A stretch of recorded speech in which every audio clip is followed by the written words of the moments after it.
สวัสดีท่านผู้ชมสบายดีย่ำแรงส่วงค่ำๆพี่น้องจ๋าแดดอ่อนๆลมเย็นเบาๆตอนนี้5 โมงแล้ว5 โมงแรงเลยพี่น้องทุ่งนาที่แห้งแล้งเบื้องในเขามาหาสะเขียดหน่อยนี่ที่กองอันต่อเฟื่องอายุอัญญะเขาเจ้ามาสะตามดินเขียดหน่อยได้อยู่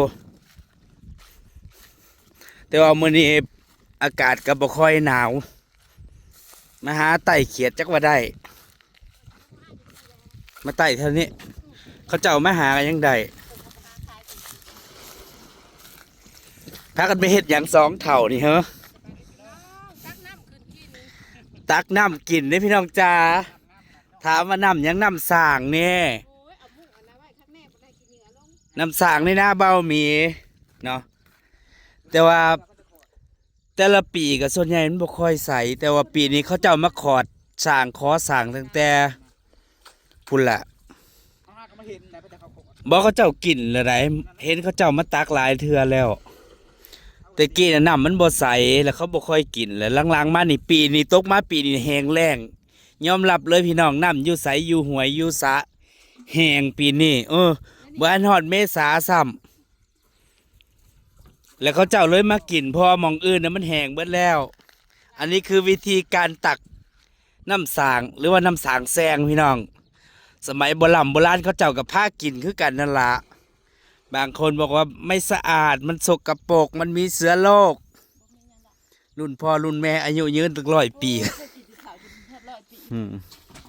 อันนี้ตักน้ำสางนี่น้ำหลายเนี่ยมองอื่นบ่แต่ละปีก็บ่ได้แห้งปานนี้เด้แต่ว่าตกมาปีนี้นะอยู่ไสก็แห้งเบิดบ้านบ่มีบางคนเขาเจ้าก็ยังกินน้ำสางอยู่เนาะน้ำสางคืออะไรน้ำสางคือเขาเจ้าขุดบ่อน้ำธรรมชาติที่มันออกตามธรรมชาตินี่ใส่ไม้เคาะเกาะลงไปแล้วก็ยืนลงไปนี่ก็ตักตุ้มอันนี้น้ำบักเลิกๆได้ท่วมหัวพี่น้องก็ใส่อยู่เนี่ยน้ำใส่อยู่นี่ไม้เคาะเกาะตัวนี้ก็บ่แม่นตั้งปาดทอแม่นฮอด20 ปีแล้วบ่ไม่เคาะเกาะตัวนี้เพิ่นใส่ถังอย่างหรือว่าใส่กระพุ้ยวิธีการตักน้ำสร้างน้ำแร่ธรรมชาติพี่น้องแต่รุ่นพ่อรุ่นแม่ก็พากินนี่ล่ะบ่เคยกินน้ำโรงงานดอกนี่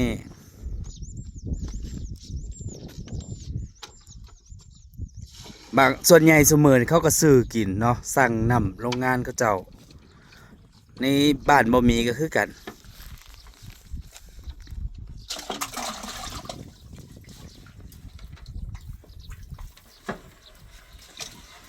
เห็นเขาเจ้ามาตักเสมออยู่เด้นั่นนี่ในบ้านนี่แหละแต่กี้น่ะกินอยู่5-6 หมู่บ้านพี่น้องเดี๋ยวเขาเจ้าก็มาหลายแล้วเขาหูนี่แต่ละปีนะมันคุณแล้วก็เลยบ่ค่อยได้กินนะที่นี่ว้าย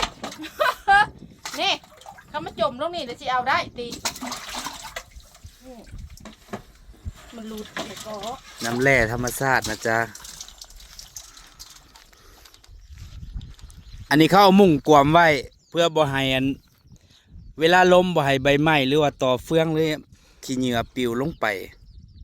เนาะ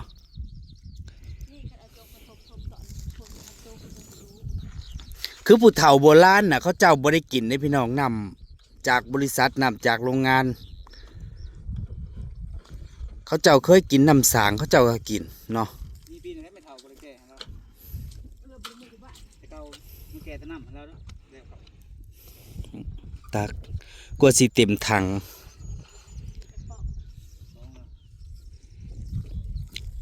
เมื่อก่อนหลายปีก่อนน่ะเขาเจ้ามาบ่ได้ขาดจนมาเรียนคิวถ้าเอาน้ำออกบ่อบ่ทันแต่ว่าสร้างตัวนี้ตั้งแต่สมัยตั้งแต่บ่มีเกิดมาพุ่นละเมื่อก่อนน่ะมันก็เขาจะเจาะซื่อๆแบบขุดซื่อๆเนาะหลังจากนั้นมาแล้วก็เลยมันกว้างออกมันเจินก็เลยพากันถมไปที่นี่เนาะ ถมแล้วตกมาปีหนึ่งวางบกี่ปีนั่นแหละวาง5-6 ปีขึ้นหลังเนี่ยแล้วบอกเขาเจ้าบ่มีน้ำกินชาวบ้านน่ะแล้วทีนี้เขาเจ้าก็เลยมาขุดอีกรอบหนึ่งมาขุดบัดนี้ก็เลยใส่ไม้เนาะใส่เขินแซงใส่แซงไม้ใส่ไม้ลงไปบัดทีนี้มันขุ่นน้ำมันเหลืองก็เลยบ่ค่อยได้กินแต่ละปีหลังๆมานี่ก็บ่ได้กินแต่ว่าตกมาปีนี้เขาเจ้าก็มาขอตั้งแต่โดนและล่ะที่นี่น้ำหมองอื่นน่ะมันเบิดมันบ่มีอันนี้แล้วอยู่แถวหมู่บ้านนี่มันก็มีหลายอันที่อยู่เด้แต่ว่าในกลางหมู่บ้านบ่มีนะกะเขาเจ้าก็มีอยู่หนึ่งอันละเลิกบ่แม่นเป็น10 กว่าเมตรบ่หรือ20 เมตรผลตัวนั้นเนาะอยู่กลางหมู่บ้านแต่ว่ากินแต่สมัยโบราณเป็น100 ปีแล้วเขาเจ้าก็ยังกินอยู่อันนี้นะเขาเจ้าก็เริ่มมาตักแล้วมันก็เลยใสคันตักประจำซุมื้อมันก็ใสบัดทีนี้พอมันน้ำมันออกใหม่เรื่อยๆอายุหันนั้นมันเบิดแล้ว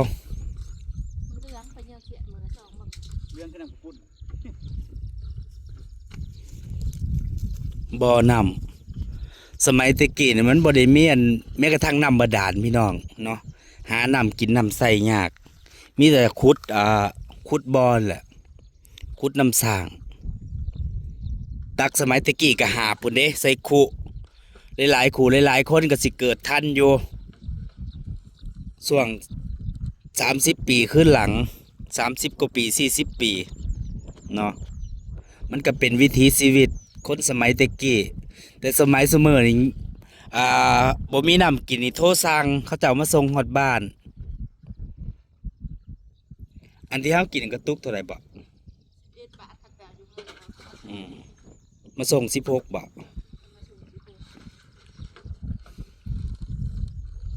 16 บาทถังหนึ่งบางคนเขาเจ้าก็ประหยัดหรือว่าบ่มีเงินอย่างสินะเขาเจ้าก็มากินน้ำสางเนาะยายรุ่นแล้วก็ซื้อแน่ตักกินน้ำแน่เอามานำใส่เพื่อนครอบครัวบ่มีครอบครัวใหญ่น่ะเปลืองเด้เอามาเทื่อละ20 ทุก20 แกลลอนน่ะแกลลอนหนึ่งมันจะขึ้นอย่างถังอ่ะถังละ20 ลิตรน่ะเปลืองเพราะว่าคนหลายเนาะทั้งกินทั้งใส่ต้มใส่แกงสินะ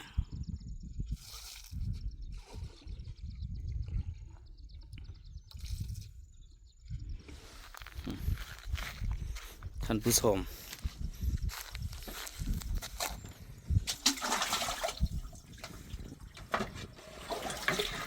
อันนี้หลายบกเนาะปกติคือสมัยตะกี้เราถ่ากันเด้มานั่งเฝ้าเอาน้ำตั้งแต่ตี4 ตี 5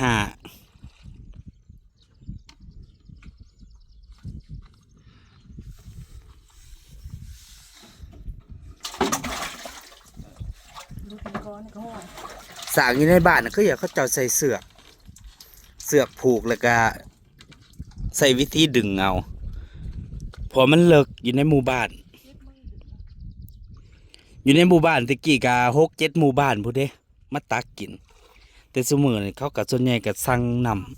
ำจากโรงงานเต็มแล้ว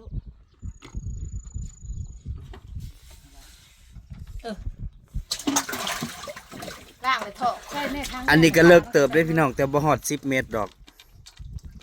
ประมาณ6-7 เมตรสมัยตะกี้มันบ่ได้ใส่ไม้อันนี้ลงไปเนาะบ่ได้ใส่แซงแล้วทีนี้งัวมันตกก็เลยถมรอบนั่นน่ะเนาะอันนี้มาใส่ไม้เด้อันนี้ชาวบ้านเฮ็ดกันเองเวลามาขอดสร้างแต่ละปีแต่ยามฝนมันก็สิมีป่าลงไปอยู่เด้ปีนี้ก็ได้ป่าจักโตบุเขาเจ้าขอดมันเย็นเด้พี่น้องน้ำธรรมชาติสมัยโบราณน่ะมันบ่มีไฟฟ้าบ่มีอันตู้เย็นเนาะเวลานำกินอย่างสิเขาก็ไปใส่หม้ออูคือเป็นหม้อดินที่ทำมาจากดินเหนียวดินเผาแล้วตักน้ำใส่แล้วมันก็เย็น เย็นแบบธรรมชาติสมัยสมือนี่มันมีตู้เย็นเนาะก็บ่ค่อยเห็นมีหมออูแบบใส่น้ำกินคือสมัยโบราณแล้ว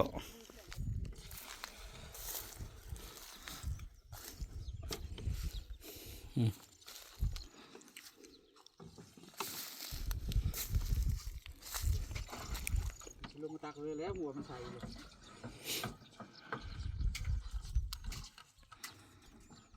บ่ถ้าเฮาตักบ่อยมันแห้งใสน้ำมันออกใหม่เรื่อยๆเจแหล่นางไปตักอยู่ไสซะแต่ว่านางกะตะกี้น่ะไปตักอยู่หน้าคอนเยลาหมองอื่นน่ะแห้งเบิดแล้วน้ำสั่งหมองอื่นน่ะอยู่นี่น่ะยังหลายนี่เวลาใส่น้ำแล้วก็เอามุ้งกวมไว้บ่ให้ขี้ฝุ่นบ่ให้นกหนูหยังลงเนาะนี่บ้านบ่มีก็ยังกินน้ำธรรมชาติอยู่เด้พี่น้องแต่ทำพูนั่นแหละแต่ขนาดนั้นในตีนน่ะลุม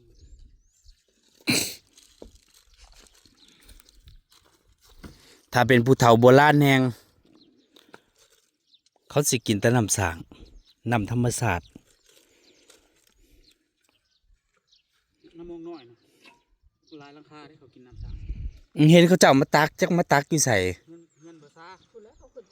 พุ่นเบาะในหมู่บ้านพุ่นเบาะเห็นเขาเจ้าตักอยู่เด้ขอยก็บ่ฮู้ว่าเขาไปตักอยู่ใส่เห็นขี่รถผ่านไป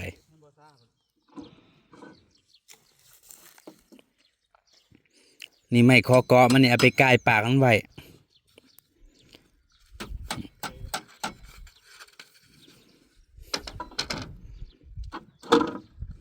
บริซีกระป๋องน้ำตักเครื่องและอันเฮ็ดชายมาเนาะเถื่อมาหิวน้ำก็เอาตักกินเต็มถังเรียบร้อย เวลาเต็มถังเขาเจ้าก็สิเอาผ้ายางผ้าพลาสติกปิดไว้เพื่อบ่ให้มันเผือดออกเนาะบ่ให้มันหล่นออกอันนี้คือน้ำกินนะจ๊ะน้ำกินน้ำใส่น้ำเพิ่นเอาไปใส่ไว้ต้มไว้แกง